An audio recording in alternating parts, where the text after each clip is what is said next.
उसने जाल को समुद्र में डाला और इंतजार किया। थोड़ी देर में जब जाल भारी लगने लगा, मछुए ने तब जाल को बाहर निकाला। जाल में एक दो मछलियों के साथ साथ एक शीशा भी अटका था।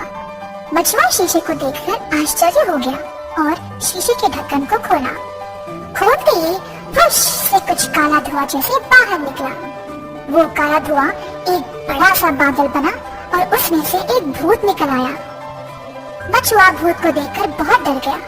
भूत भयानक आवाज में जोर से चिल्लाने लगा और बोला, कई साल पहले मैं बहुत शक्तिशाली था। लोग मुझसे बहुत डरते थे, लेकिन एक जादूगर ने मुझे इस शीशे के अंदर फंसाकर समुद्र के अंदर फेंक दिया। बहुत सालों तक मैंने बाहर निकलने की कोशिश की, लेकिन मैं असफल रहा। आज तुम्हारी वजह से मैं फिर से बाहर निकल गया। मछुआ दंग रहा और कुछ भी बोल नहीं पाया। भूत फिर से बोलने लगा, परंतु मानव, अब मुझे तुम्हें मारना पड़ेगा। मेरे इस शीशे से आजाद होने के बारे में सिर्फ तुम जानते हो।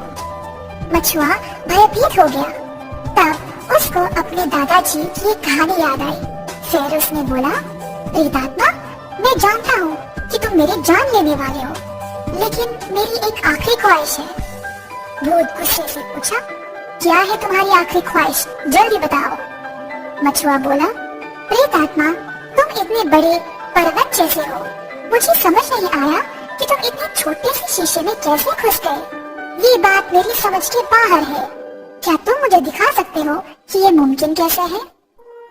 वह बहुत सालों बाद बाहर निकलने की खुशी में अपनी बुद्धि खो बैठा और मछुए को उसके सवाल का जवाब देना चाहा। तुम मूर्ख मनुष्य के ऐसे ही सवाल होते हैं। हा हा हा, अब तुम देखो, मैं इतना बड़ा होने के बावजूद इस शीशे में कैसे घुस सकता हूँ। ऐसा बोलकर भूत अपने रूप को छोटा किया और शीशे के अंदर घुस गया। मछुआ फटाफट ढक्कन को शीशे के ऊपर कसकर बंद करके शीशे को वापस समुद्र में फेंक दिया। बुद्धिमान मछुए को भूत से आखिर में छुटकारा मिल गया।